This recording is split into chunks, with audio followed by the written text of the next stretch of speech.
A protagonista de hoje é Milena Leal, que assumiu em janeiro como Country Manager do Google Cloud aqui no Brasil. Isso acontece num dos momentos mais estratégicos da história da empresa. Milena começou a trabalhar aos 14 anos, construiu uma carreira sem atalhos na área da tecnologia e desafiou o perfil tradicional de liderança no setor. Num mercado ainda majoritariamente masculino, ela transformou a própria trajetória em força e a diferença em liderança.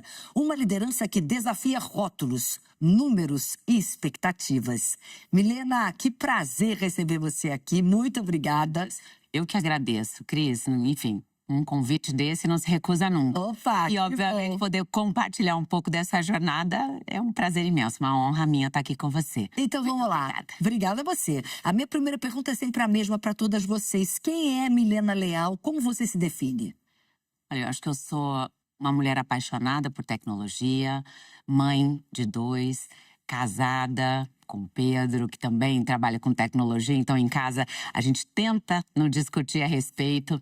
Mas proibido falar de tecnologia, dentro de casa, porque, enfim, é um assunto que a paixão envolve. Eu sou apaixonada por tecnologia, sou apaixonada por desenvolvimento de pessoas, sou apaixonada por fazer transformação. Então, a Milena é uma mãe dedicada, presente, uma executiva apaixonada pelo que faz e que acorda todos os dias feliz para tentar fazer diferente. Acho que essa é a Milena. Você costuma dizer que você é o contraponto do que se imagina para um cargo como o seu, o cargo que você ocupa desde janeiro. Quando você percebeu que era um ativo e não uma desvantagem ter as suas características? Olha, Cris, eu acho que isso é um processo, né? Para mim foi um processo. Ao longo da minha carreira, você, enquanto mulher, no meio de uma série de homens, disputando ali cadeiras, oportunidades, momento de fala, a mesa, você começa a tentar se adaptar e mexer um pouquinho com aquilo que você é. Num dado momento da minha carreira, depois de muitas discussões e perdas de alguma oportunidade, eu percebi que você não precisa mudar. Você não precisa se masculinizar, você não precisa ser alguma coisa diferente de você. Muito pelo contrário. A autenticidade, aquilo que você é de verdade, a sua energia, a sua essência, é o que vai fazer você se destacar. E eu acho que isso aconteceu, enfim, há 10 anos atrás. E desde então, eu venho usando isso em meu favor. Não como alguma coisa que nos prejudica, muito pelo contrário. Olhar para mim e entender as minhas deficiências, os gaps, aquilo que eu preciso desenvolver para dar o próximo passo ou para ajudar, são fortalezas. Porque eu vejo muitas vezes no nosso dia a dia as mulheres e as pessoas aos nossos redores olhando e dizendo: não, eu preciso trabalhar naquilo que eu não tenho. Eu preciso trabalhar num desenvolvimento de alguma área específica que para mim é muito difícil. Quando na verdade a gente deveria olhar e dizer: não, eu sou muito boa nisso. Então eu vou desenvolver aquele skill onde eu sou realmente muito boa, vou me destacar e depois eu vou trabalhando ali ao redor do restante. Então, acho que não foi hoje, não sei te dizer a data precisa, mas provavelmente nos últimos 10 anos eu tenho passado por esse processo de conhecimento. Você sabe que eu concordo com você plenamente. A gente vê muitas vezes mães, pais, a criança é muito boa em português, mas é ruim em matemática. Bota professor particular em matemática. Gente, tem que desenvolver exatamente o português. Claro, tem que passar de ano, né? Sim, mas tem que o básico é necessário. Tem que desenvolver cada vez mais o português. E eu concordo também que isso a gente tem que levar para a nossa vida inteira, em toda a nossa trajetória. E aí, falando em trajetória, em carreira, você começou aos 14 anos de idade num call center. O que você traz dessa Milena adolescente para hoje? Olha, eu acho que a Milena adolescente para hoje não perdeu o brilho no olhar, não perdeu o desejo de sonhar com coisas maiores, de superar objetivos e de tentar mudar o mundo. Quando eu falo isso, muitas vezes o pessoal que trabalha comigo olha e fala: ai, né, mas que isso, frase piegas, vamos tentar mudar o mundo. Não é sobre coisas que você vai fazer que causam impactos, né, em populações imensas, mas se você conseguir fazer alguma coisa que melhore a vida do próximo ou de alguém que está perto de você, você já está fazendo essa transformação. Eu acredito muito que a energia que você transfere de forma positiva para o outro, ela passa por você. Então, a Milena lá de trás era a mesma Milena de hoje, no sentido de não perder o sonho, não perder o brilho no olhar e ter a garra e a resiliência de continuar todo dia. É uma oportunidade. Acho que eu sou muito otimista e todos os dias a gente ganha uma oportunidade de fazer de novo. Então, muito grata a isso também. Você não tem uma formação técnica, não estudou numa universidade de elite. Quais são as competências que, na sua opinião, foram decisivas para você estar onde você está, para você chegar onde você chegou? Vamos lá. Engraçado quando a gente comenta sobre essa questão das universidades de ponta, né? Eu realmente não tenho uma formação técnica. Eu me formei em Direito, tomei a decisão de não seguir essa carreira, apesar de me ajudar todos os dias da minha vida, porque a gente sempre aprende muito, independente de seguir nessa área ou não.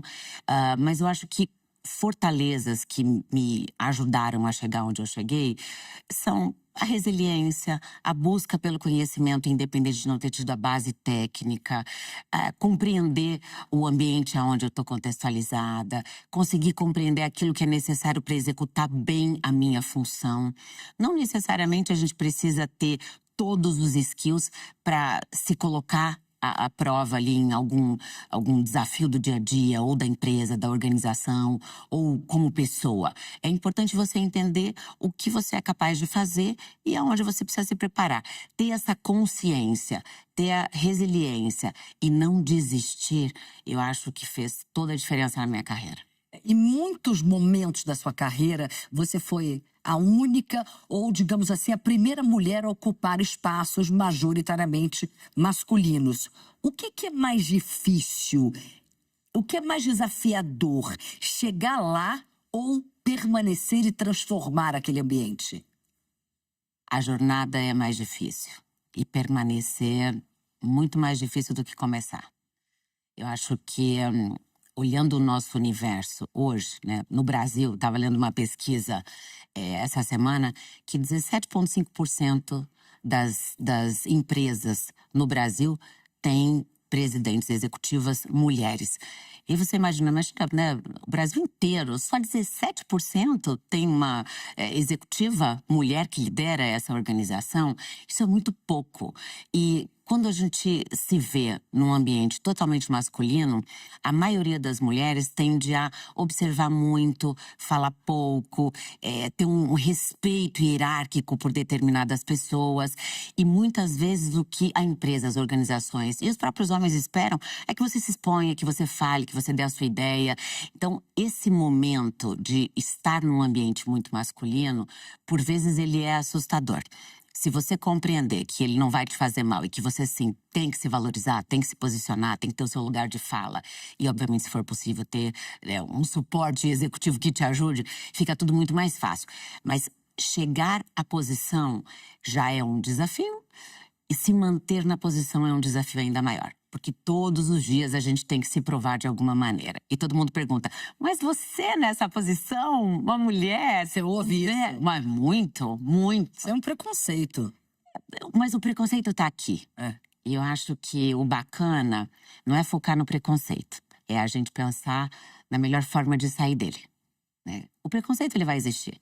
Eu converso muito sobre isso, acho que como líder eu tenho a obrigação e o dever, né? Como mulher, como líder, de não só contratar mulheres, porque isso é uma discussão que, puxa, vai longe, né? Existe um preconceito muito grande, um desafio muito grande, o mercado de tecnologia, hoje… Se a gente pensar no mercado de tecnologia como um todo, só 19% é mulher.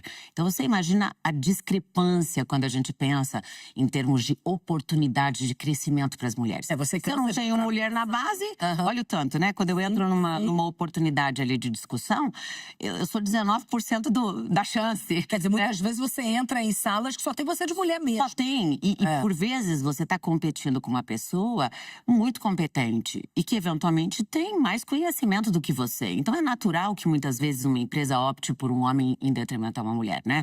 Isso acontece, é natural. Então, como líder, como mulher, eu acho que a minha responsabilidade e obrigação não é só ter um pipeline de mulher e buscar a mulher para contratar, mas é também fazer a formação dessas mulheres.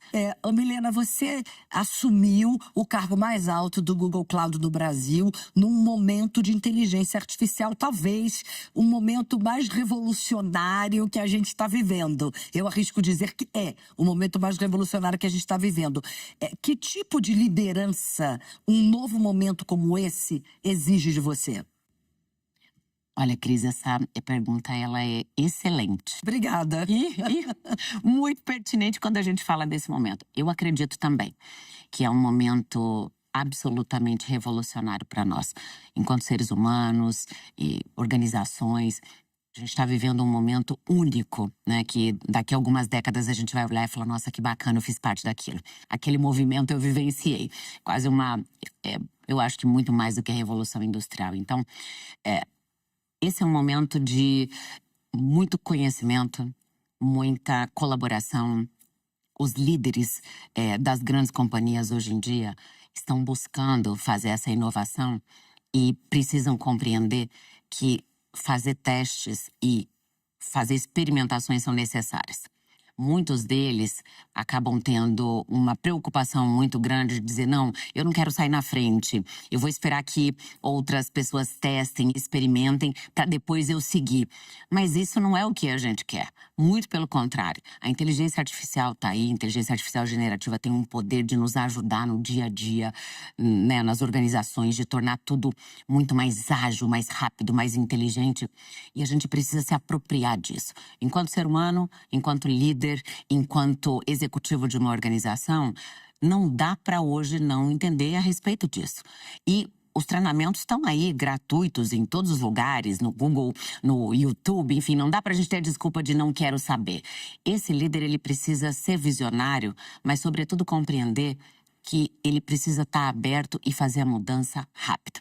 Eu acho que esse é um momento de oportunidade. As empresas que conseguirem capturar rapidamente essa oportunidade, elas vão se destacar grandemente de seus concorrentes e não dá para ficar fora. Então, eu acho que a liderança precisa estar com a cabeça aberta, adotar e executar muito rápido. Isso é o mais importante. Eu vou abordar um assunto que talvez seja delicado para você, mas eu também passei por isso, então eu sei o que é e acho importante que a gente fale. Você foi diagnosticada no ano passado com câncer na tireoide. Eu queria entender como isso mexeu com você como mulher e também como profissional. Mexeu totalmente. Mexeu totalmente. Eu acho que isso é um grande divisor, né?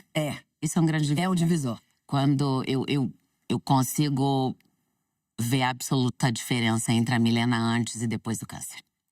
É muito engraçado porque eu sou muito vaidosa, né? Me cuido muito, acho que isso é uma outra pauta que a gente precisa abordar sobre essa questão da saúde física e mental. Mas eu sempre faço exames de rotina, sempre cuidei da minha alimentação, eu sempre trouxe tudo que é possível pensando nesse balanço aí que a gente tem que ter na vida. E fazendo um exame de rotina, o meu médico descobriu um nódulo e falou: olha, acho que a gente deveria dar uma olhada nesse nódulo. Eu sou super otimista, falei: não é nada. Aí ele falou: olha, vamos fazer uma punção e dar uma olhada, porque eu só acredito depois que tiver todos os detalhes do exame. Fez a punção, enfim, levei no médico. Ele voltou e falou assim, me ligou, na verdade, eram 11 horas da noite. A hora que tocou 11 horas da noite, eu falei: não é boa notícia, né? Não é boa notícia.